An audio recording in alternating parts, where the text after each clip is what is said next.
I know what human flesh tastes like. I know because I ate it.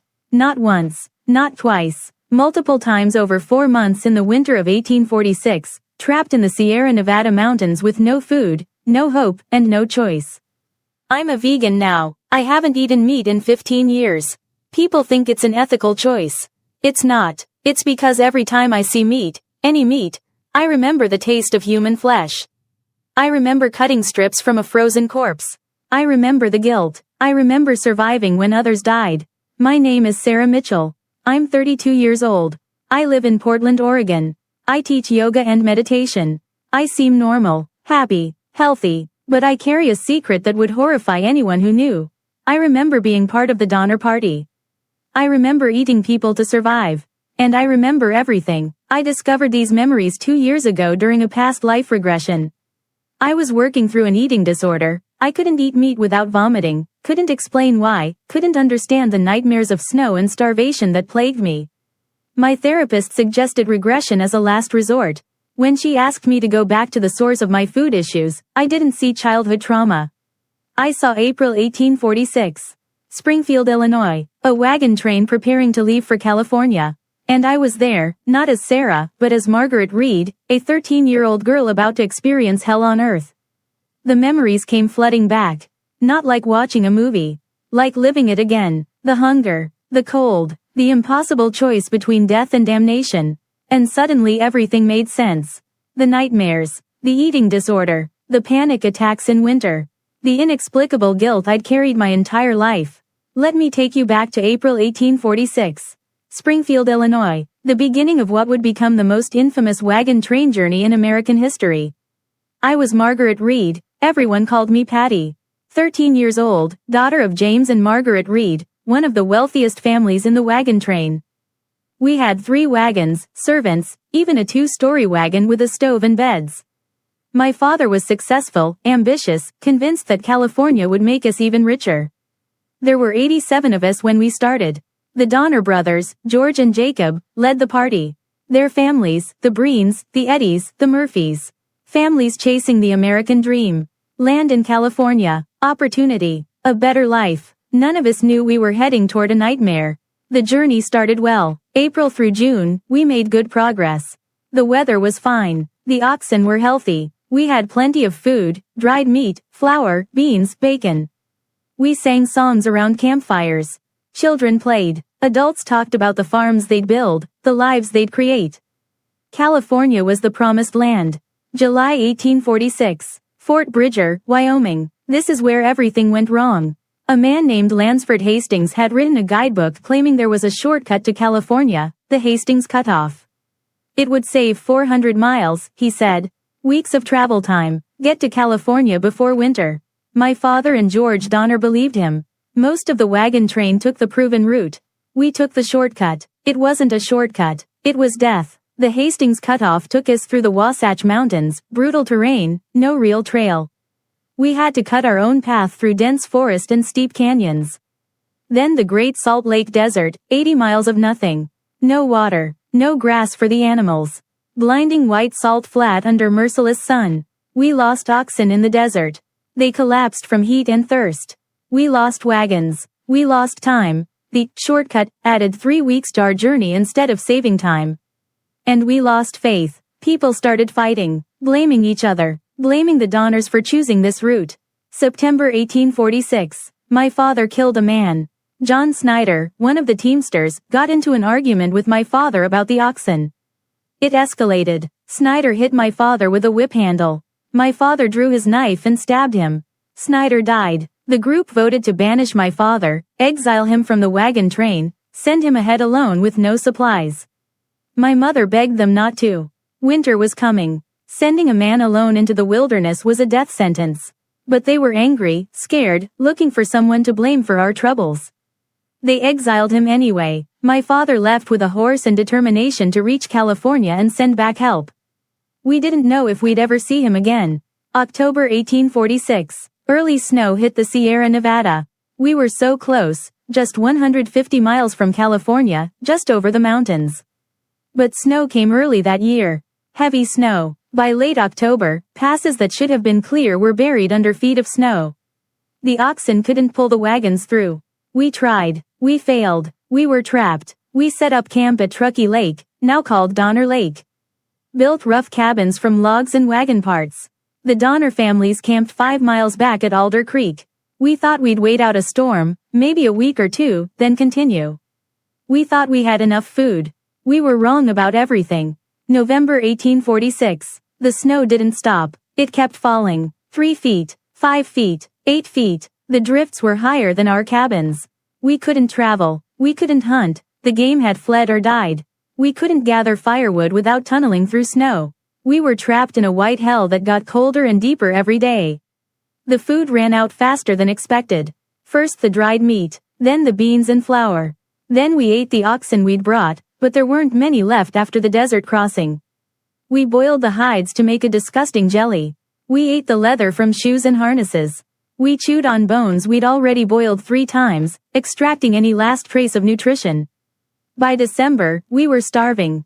Actually starving, not hungry, starving. Your body eating itself, strength fading, minds getting foggy, children crying from hunger that couldn't be satisfied, adults lying in cabins too weak to move, waiting to die. December 16, 1846. 15 people decided to try to escape on foot, the Forlorn Hope expedition. Men and women, wearing snowshoes made from oxen wood and leather, carrying minimal supplies, hoping to cross the mountains and bring back help. They left. We stayed. And we continued to starve. My mother divided our remaining food into impossibly small portions. A spoonful of boiled hide per person per day. Sometimes nothing. My little brothers cried constantly. My mother grew gaunt, her eyes hollow, her movements slow. I was 13, watching my family die, unable to help. Christmas 1846 was the worst day of my young life. No food, no hope, my brothers too weak to stand. Snow falling outside, burying us deeper. My mother praying, but her prayers sounded empty. God didn't seem to be listening. January 1847. People started dying. The first was Bayless Williams, a servant who worked for our family.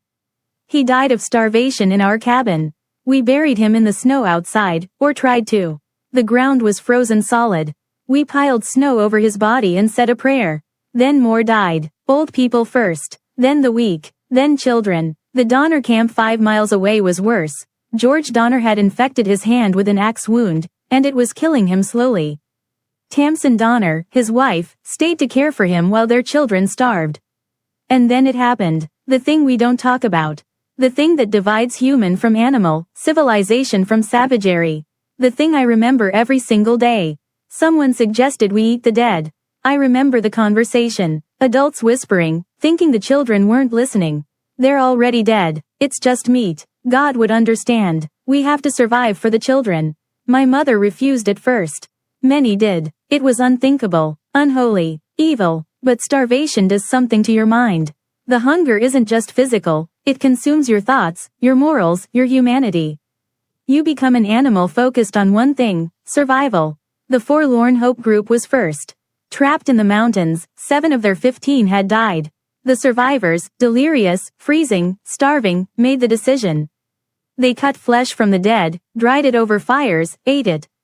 Some refused and died. Some ate and lived. That's survival cannibalism in its purest, most horrible form. Eat or die. When the first rescue party finally reached us in February 1847, they told us what the Forlorn Hope survivors had done. And they found that we'd done the same. I don't remember exactly when I first ate human flesh. Memory protects you from the worst trauma, blurs the details, creates fog around the moments too terrible to process. But I remember this. I was dying. My mother was dying. My brothers, Thomas, age 3, and James, age 5, were dying. Their skin stretched tight over bones, their eyes sunken, their cries reduced to weak whimpers because they didn't have energy to cry properly. And there was meat. Let me be specific about what that means. Let me tell you exactly what happened, because the vagueness of cannibalism doesn't capture the horror of the reality. Bayless Williams died first in our cabin. He was maybe 25 years old, a hired hand who'd worked for our family for years. Good man, kind. He'd carved toys for my brothers, helped my mother with heavy work, never complained even when things got bad. He starved to death over the course of weeks, first strong, then weak, then skeletal, then gone. We dragged his body outside. It was February. The temperature was well below freezing. His body froze solid within hours, preserved by the cold like meat in a freezer. And that's what it became, meat. Patrick Breen, head of another family, was the first to suggest it aloud. We'd been thinking it, all of us, for days. Looking at the bodies in the snow. Doing the math. Dead bodies, starving living people. The equation was simple and horrifying. They're already dead, Patrick said. They don't need their bodies anymore. God gave us animals for food. These people, they're just meat now. Just protein. It's not murder if they're already dead. My mother refused immediately. We're Christians. We're civilized. We don't eat people. We'll wait for rescue. But rescue wasn't coming. We knew it. The snow was too deep. The passes were impossible. We were going to die waiting for salvation that would arrive too late, if it arrived at all.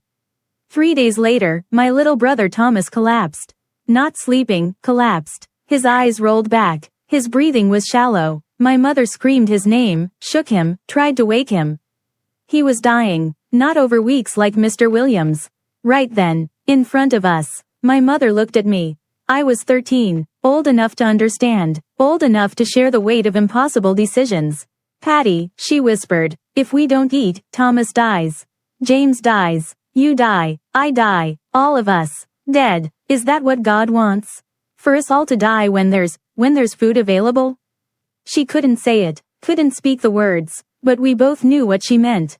Patrick Breen had already started. His family was eating. They'd cut flesh from Mr. Williams's frozen body, dried strips of it over their cabin fire, cooked it into something that looked like jerky. They called it beef. Told their children it was beef from the rescue party. The children believed them because children need to believe their parents, especially when the alternative is unthinkable. That night, my mother made her choice. She sent me to Patrick Breen's cabin with an empty pot. I didn't have to say anything. He knew. He filled the pot with strips of dried meat, dark red, tough, already cooked. He didn't look at me. I didn't look at him. Shame was too heavy for eye contact. I brought it back to our cabin. My mother was crying, silent tears running down her gaunt face. She put the meat in a pot with melted snow, boiled it, created a thin stew. She told my brothers it was beef. She fed them first. They ate desperately, hungrily, pathetically grateful for food after so many days of nothing. Then she ate. Then she handed me a piece of meat, no bigger than my thumb. Eat, Patty. You have to eat. I need you alive. I held that piece of meat and I knew what it was. I knew whose body it came from. Mr. Williams. The man who'd carved wooden horses for my brothers. His frozen flesh, cut into strips, dried, boiled, served in a pot like stew. I remember putting it in my mouth. The texture, tough, fibrous, wrong. The taste, like beef but not like beef.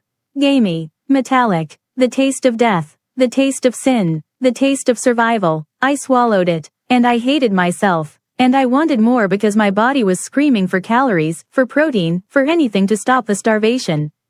Hunger overrides morality. That's the lesson. When you're starving badly enough, ethics become luxuries you can't afford. That wasn't the last time. Over the next weeks, we ate again. More of Mr. Williams. Then Milt Elliott when he died. Then others whose names I've blocked from memory. The Donner camp 5 miles away was doing the same. The forlorn hope survivors in the mountains had already done worse. They'd drawn straws to see who would be killed for food, though ultimately they only ate those who died naturally. We developed rituals around it. Protocols that helped us pretend we were still human. We never ate family members. That line we wouldn't cross. We never ate fresh bodies, always waited for death, never hastened it. We dried the meat, cooked it thoroughly, served it in ways that made it look less like human flesh. We lied to the children. We lied to ourselves. And we prayed. God, how we prayed. Asking God to forgive us. Asking God to understand. Asking God to send rescue before we had to make this choice again. But God was silent. The snow kept falling. And we kept eating. The psychological toll is what people don't understand. It's not just guilt, though the guilt is crushing and eternal. It's the knowledge that you've discovered something about yourself you never wanted to know. That when survival is on the line, you're capable of anything. That morality is conditional. That the line between human and animal is thinner than you thought. I watched my mother cut flesh from frozen corpses. I watched her cook it, serve it, feed it to her children. I watched her pray afterward, begging God for forgiveness. I watched her slowly break under the weight of what she was doing. She wasn't just feeding us. She was destroying herself to keep us alive. Some people refused. They chose death over damnation. Lemuel Murphy, 12 years old, younger than me, refused to eat human flesh. His family tried to force him. He said no. He said he'd rather die than commit that sin. And he did die, starved to death while surrounded by meat. Was he braver than us? More faithful? Or just less willing to survive at any cost? I don't know. I only know that I ate, and I lived. And Lemuel refused, and he died. Make of that what you will. The worst wasn't the eating. The worst was choosing. When multiple people had died, when there were options, we had to choose whose body to eat. We avoided the young, too heartbreaking. We avoided our friends, too personal. We ended up eating the servants, the hired hands, the people who weren't family. Does that make it better or worse? I don't know. Louis Keseberg was suspected of murder. He was the last survivor found at the lake camp, alone in a cabin, surrounded by evidence. Human remains. Pots with human fat. He claimed everyone else had died naturally and he'd just used their bodies to survive. But some said he killed a child, killed Tamsin Donner, killed for fresh meat rather than waiting for death. He denied it until he died in 1895. An investigation couldn't prove anything. But the suspicion destroyed his life. People called him a murderer, a cannibal, a monster. He sued for defamation and won, but it didn't matter. His reputation was ruined. He died poor and hated, the most infamous member of the Donner Party, the man who maybe, crossed the line from survival to murder. Did he? I don't know. I wasn't there. I was being rescued while he was still trapped. But I know this. Extreme hunger does things to your mind. Makes you think thoughts you'd never normally think. Makes murder seem reasonable. Makes fresh meat seem worth any cost. Could I have killed for food if I'd been hungry enough, desperate enough, isolated enough? I want to say no. I want to believe I had limits. But I ate human flesh. I crossed a line I thought was uncrossable. Who's to say where the next line is?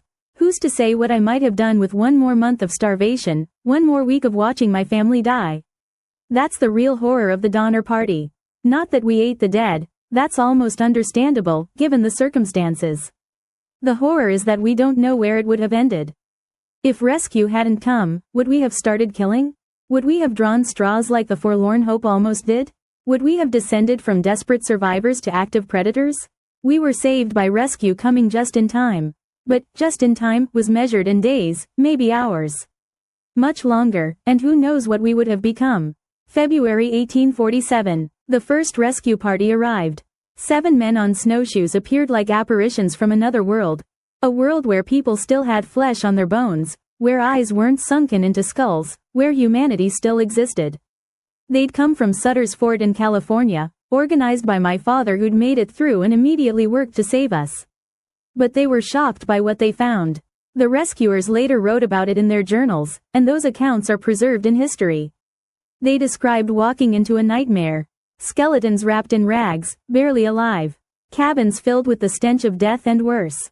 Evidence everywhere, bones too clean, pots with residue they didn't want to identify, the survivors' guilty faces when asked what they'd been eating. One rescuer, William Eddy, wrote, "The scene that met our eyes was horrifying beyond description. Human beings reduced to mere skeletons, some too weak to stand, others already dead and partially consumed. We had heard rumors of cannibalism, but nothing prepared us for the reality. They couldn't save everyone. This is crucial to understand. The rescue parties had limited supplies, limited energy, and had to trek through 20-foot snowdrifts to reach us. They could only take those strong enough to walk. The weakest had to be left behind with promises of another rescue party coming soon. I was chosen because I was 13, still young, still had some strength left. My brothers Thomas and James were too weak, skeletal children who couldn't walk. My mother refused to leave them. The choice was unbearable. Go with the rescuers and live, or stay with my family and probably die. My mother made the choice for me. She grabbed my shoulders with hands that were just bones wrapped in skin, looked into my eyes, and said, "You go, Patty." You live. You tell the world what happened here. You carry our story. I can't leave you, I sobbed.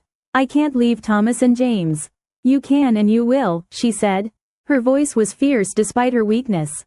I'm your mother, and I'm telling you to live. Your father will send more rescuers. We'll follow when we're stronger. But you go now. I didn't want to. God, I didn't want to. But I was 13, and when your mother tells you to do something, you do it. Even when it means walking away from your dying family, even when it means you might never see them again. The rescue party wrapped us in blankets, those of us chosen to leave. 14 people total. Some adults, some children, all barely alive. They gave us tiny amounts of food. They couldn't give us much or we'd die from eating too fast after months of starvation. A spoonful of flour porridge. A bite of dried meat.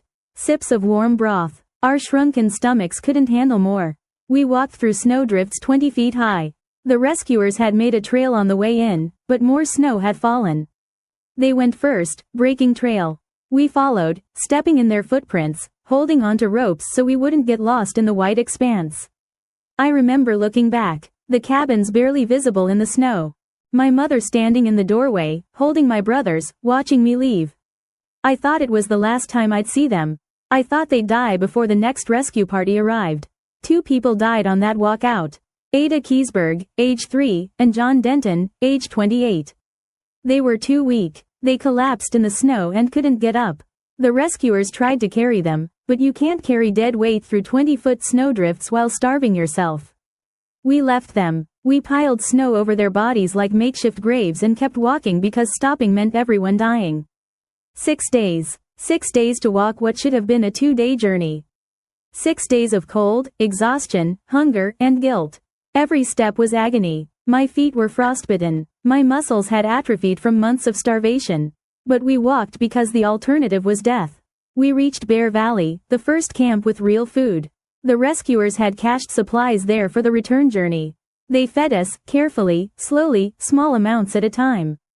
I ate real food for the first time in months. Beans, flour bread, dried meat, I didn't ask what kind. It tasted like heaven. It tasted like life. And it made me vomit because my body had forgotten how to process food. While we were being rescued, more horror was unfolding back at the lake. The second rescue party, led by my father, arrived on March 1st. They found my mother still alive, my brothers still breathing but barely. My father described the scene in his journal, found decades later by historians, and what he wrote was heartbreaking. I found my wife and children reduced to skeletons, having been confined in their bed for several days without food. The scene was pitiful beyond description. He got them out, carried my brothers when they couldn't walk, supported my mother, led them through the mountains, driven by fatherly desperation. And they survived. Against all odds, my entire immediate family survived. But others weren't so lucky. George Donner died on March 26, just before the third rescue party arrived. He'd been dying for months from his infected hand wound. Tamsin Donner, his wife, could have been rescued multiple times but refused to leave her dying husband. When he finally died, the rescue party pleaded with her to leave with them. She refused. She said she was too weak to make the journey, that she'd wait for the next party. But I remember, somehow, that she chose to stay because she couldn't face what came next. Couldn't face being known as a cannibal. Couldn't face explaining to her children what they'd eaten. Couldn't face living with the guilt. Tamsin Donner died alone in the mountains. When the final rescue party arrived in April, they found her body. And they found Louis Keysberg, the last survivor, alone in a cabin with evidence of cannibalism all around him. The controversy over what he'd done would follow him for the rest of his life. We survivors reached California in stages over March and April 1847. And we walked into a nightmare of a different kind. The news had traveled faster than we had. Stories of the Donner Party, the wagon train that ate itself, the American pioneers who became cannibals. Newspapers ran sensational stories. Preachers gave sermons about sin and damnation. People whispered and pointed when they saw us. We were famous, infamous, the most notorious wagon train in American history. And we couldn't escape it. My family tried to settle in San Jose. My father tried to restart his business. But the stigma followed us. Other children wouldn't play with me and my brothers. Their parents wouldn't let them. The Donner girl, they'd whisper. She ate people. Keep away from her. Business partners refused to work with my father. They didn't trust a man who'd eaten human flesh to survive. Never mind that he'd actually escaped before the cannibalism started. Association was enough. He was part of the Donner Party, therefore suspect, therefore tainted. The survivors developed a code of silence. We didn't talk about what happened. Not to each other. Not to anyone. We especially didn't talk about the cannibalism. When asked directly, we admitted that survival measures were taken, but provided no details. We lied to our children. We lied to historians. We took the worst details to our graves. But the guilt stayed. The nightmares stayed. The trauma stayed. Margaret Reed, me, in that life, struggled for decades. She had panic attacks every winter. She couldn't eat meat without remembering. She had nightmares of snow and starvation and faces of the dead accusing her. She raised her own children but never told them the truth about what she'd done to survive. They learned it from history books, from newspaper articles, from strangers who recognized the family name. She lived until 1921 to 75 years after that terrible winter. Long life by historical standards. She married, had grandchildren, watched California grow from frontier to state. But she never forgot. How could she? Some memories don't fade. Some guilt doesn't diminish. Some choices echo through every day of your life. And apparently, through your next life too. When I, Sarah Mitchell, in 2025, came out of that regression session, I understood everything. My eating disorder wasn't about control or body image. It was trauma from 180 years ago bleeding through into this life. My panic attacks in winter weren't irrational anxiety. They were memories of starving in the snow, of watching people die, of making impossible choices. I spent 2 years researching, verifying, trying to prove to myself I wasn't crazy. Every detail I remembered matched historical records. The names, the timeline, the locations, specific incidents that only someone who was there would know. I found Margaret Reed's photo, an old woman in the 1900s, stern-faced, sad-eyed. And I saw myself. Not a resemblance. Recognition. That was me. That is me. I'm not asking anyone to believe in reincarnation. Believe what you want. I'm just telling you what I know. I remember being Margaret Reed. I remember eating human flesh to survive. I remember the guilt, the shame, the horror. And I carry it still. The Donner Party wasn't just a survival story. It was a case study in what happens when civilization collapses, when humans are pushed to absolute limits, when the choice becomes death or damnation. And the answer? Most people choose to live. Most people cross lines they thought were uncrossable. Most people discover they're capable of anything if survival depends on it. Is that comforting or horrifying? I don't know. Maybe both. What I know is this. The 48 people who survived the Donner Party paid for that survival for the rest of their lives. The guilt, the shame, the social stigma, the nightmares. We lived, but at a cost that never stopped accumulating interest. And some of us, apparently, are still paying. My name is Sarah Mitchell. I'm 32. I live in Portland. I teach yoga. I'm vegan. I seem normal, but I know what human flesh tastes like. I know what it's like to cut meat from a frozen corpse and cook it for dinner. I know what it's like to feed that meat to children and lie about what it is. I know what it's like to choose survival over morality, to cross lines that can't be uncrossed, to live with guilt that doesn't die when your body does. And I'm telling you this because someone needs to tell the truth about the Donner Party. Not the sanitized version in history books that talks about survival measures without details. Not the sensationalized version in movies that makes it seem like horror entertainment. The real truth. The ugly truth. The truth about what survival really costs. We ate people. We ate neighbors, servants, friends. We ate them to save ourselves. We made the choice that self-preservation matters more than taboo, that living matters more than morality, that survival justifies anything. Were we wrong? Was there another choice? Should we have refused and died with our humanity intact like Lemuel Murphy did? I don't know. I only know what I did. What I chose. What I still carry. Remember the Donner Party. Not as history. Not as a cautionary tale about taking shortcuts. Remember it as proof that humans are capable of anything when survival is on the line. That morality is conditional. That the line between civilization and savagery is thinner than we want to believe. And remember that some choices echo forever. Through decades. Through lifetimes. Through every winter, every meal, every moment you close your eyes and see faces of the dead accusing you of living while they didn't. That's the truth about survival. That's the cost. That's what I carry. Because I was there. I ate human flesh. I lived. And I'm still paying for it. Let me tell you what it's like living with these memories in 2025. Every time someone invites me to dinner, I have to navigate questions about why I'm vegan. I can't say, because I remember the taste of human flesh. I can't say, because every piece of meat reminds me of cutting frozen flesh from corpses in 1847. I say, ethical reasons, or health reasons, and change the subject. Every winter when the first snow falls, I have panic attacks. Full-blown, can't breathe, heart-racing terror. My roommates think I have seasonal affective disorder.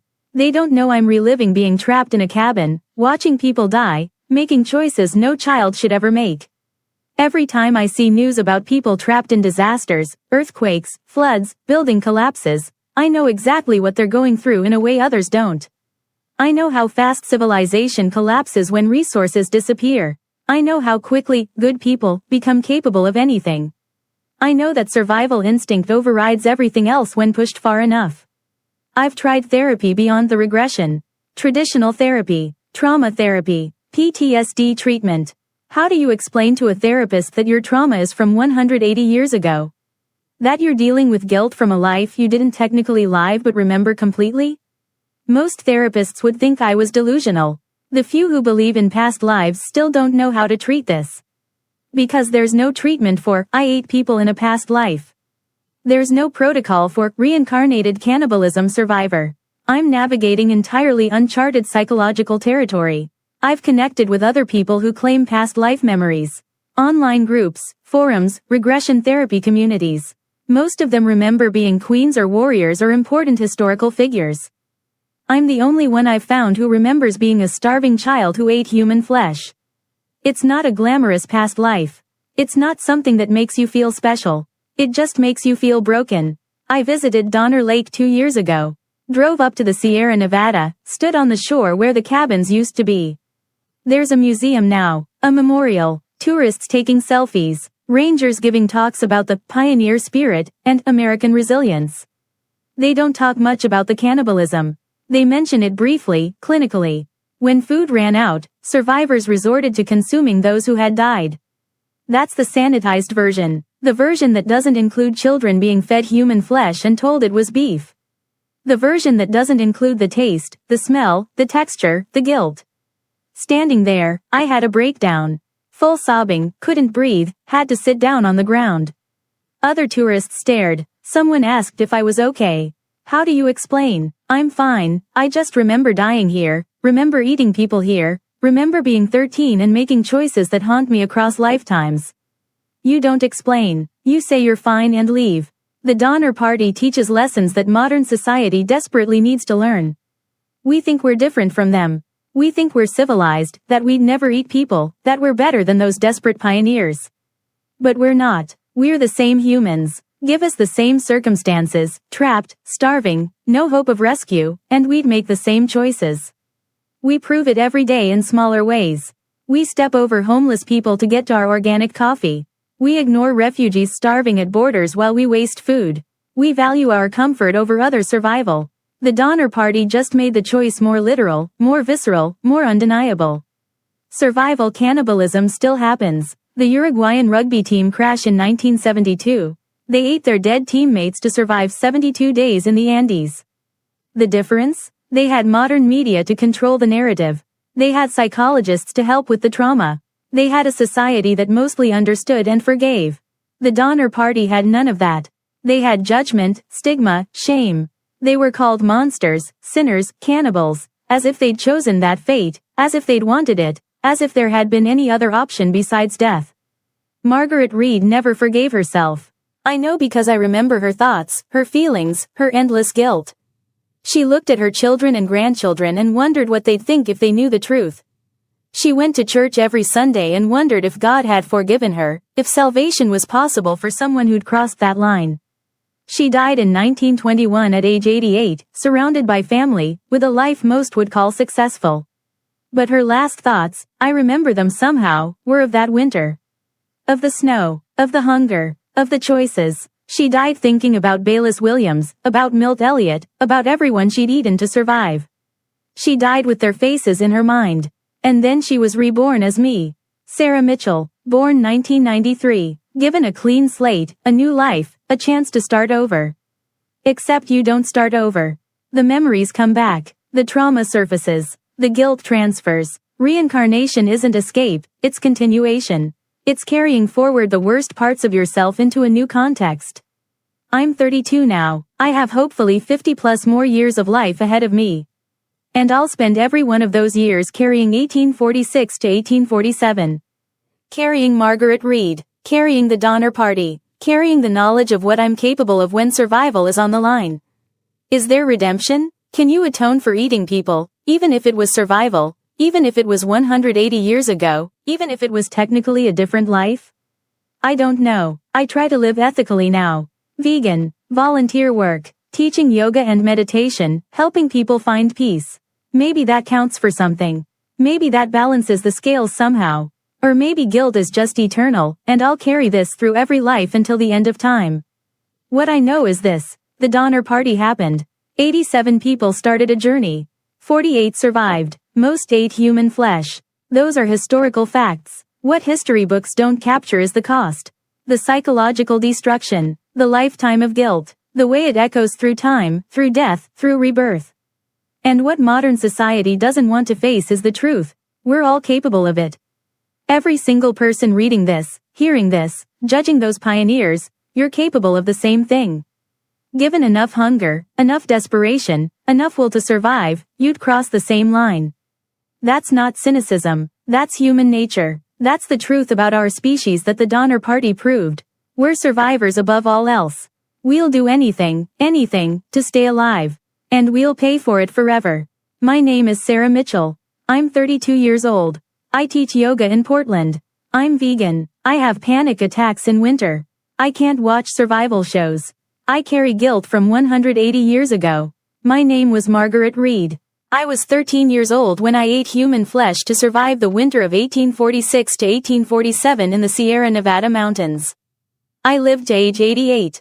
I had a family. I built a life. But I never forgave myself. This is my story. Our story. The truth about survival. The truth about humanity. The truth about the cost of living when the price is your soul. Remember the Donner Party. Not as history. Not as entertainment. Remember it as a mirror. Remember it as proof that we're all capable of anything. Remember it as warning that some choices echo forever.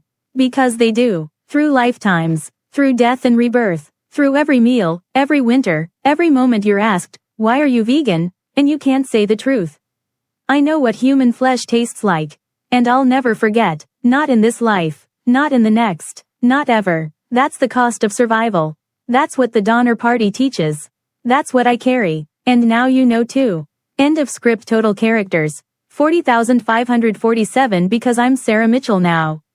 Born 1993, and I remember everything. When I came out of that regression session, I couldn't stop shaking. The memories were so vivid, so real, so awful. I researched everything. Every detail I remembered matched historical records. The timeline, the names, the locations, even specific incidents that only someone who was there would know. I found records of Margaret, Patty, Reed, 13 years old in 1846. Survived the Donner Party, one of the youngest survivors. Her family made it to California. She lived a long life and died in 1921. There are even photos of her as an old woman, and when I looked at her eyes, I saw my own eyes looking back. I'm telling this story now because it needs to be told. Not as history, not as a cautionary tale about taking shortcuts, but as the truth about what survival costs. About the choices that haunt you across lifetimes. About the guilt that doesn't die when your body does. People romanticize survival stories. They make movies where the hero overcomes obstacles through determination and cleverness. They don't show the reality. That survival sometimes means becoming something you never wanted to be. That living can cost more than dying. The Donner Party teaches us that humans will do anything to survive. Absolutely anything. We'll eat shoe leather. We'll eat oxen hides boiled to jelly. And when that runs out, we'll eat each other. That's the truth about humanity that we don't want to face. We're all capable of it. Given enough hunger, enough desperation, Enough will to live, we'll all cross lines we thought were uncrossable. I live with this knowledge every day. I'm a vegan because I can't separate meat from the memory of human flesh. I have panic attacks when it snows. I can't watch survival shows or movies about people trapped in winter. I carry guilt for deaths that happened 180 years ago, for choices a 13-year-old girl made when the alternative was death. Is survival cannibalism evil? I don't know. The people we ate were already dead. We didn't kill them, starvation and cold did that. We just used their bodies to save our own lives. Is that murder? Is that evil? Or is it just the brutal reality of survival when all other options are gone? The Catholic Church debated this question after the Donner Party. They concluded it wasn't a sin if the person was already dead and there was no other option. But that's doctrine, not morality. That's rules, not reality. The reality is that I ate people. And no theological justification can erase the weight of that. Margaret Reed lived 75 years after that winter. She had a good life by external measures. But I know, because I remember, that she never forgave herself. That every meal was a reminder. That every winter was trauma. That she looked at her children and grandchildren and wondered what they'd think if they knew. The shame never faded. The guilt never left. And now I carry it. Sarah Mitchell, yoga teacher, vegan, seemingly normal 32-year-old woman. But inside I'm still that 13-year-old girl eating human flesh in a frozen cabin, making impossible choices, surviving at a cost I'm still paying. I'm not asking for forgiveness. You can't forgive something like this. I'm not asking for understanding. Unless you've starved for months, you can't understand. I'm just telling you the truth. The real truth about the Donner Party, about survival, about the choices that haunt you forever. 87 people left Illinois with dreams of California. 48 survived. Most ate human flesh. We lived, but we paid for it every day for the rest of our lives. And apparently, that payment continues into the next life. My name is Sarah Mitchell. In my past life, I was Margaret Reed. I was 13 years old when I ate human flesh to survive the winter of 1846 to 1847. I lived, others died, and I've been paying for that survival ever since. Remember the Donner Party, not as a historical curiosity, not as a survival story with a happy ending. Remember it as the truth about what humans become when pushed to the absolute edge. Remember it as proof that survival isn't always worth the cost. And if you ever wonder what you'd do in that situation, if you'd eat human flesh to survive, I can tell you from experience, you don't know until you're there. You don't know what you're capable of until hunger takes over your mind and the only thing that matters is living one more day. I know what I'm capable of. I know what I did. I know what human flesh tastes like. And I know that some choices echo across lifetimes, carrying guilt and shame and trauma that even death can't erase. That's my story. That's the truth. That's the cost of survival.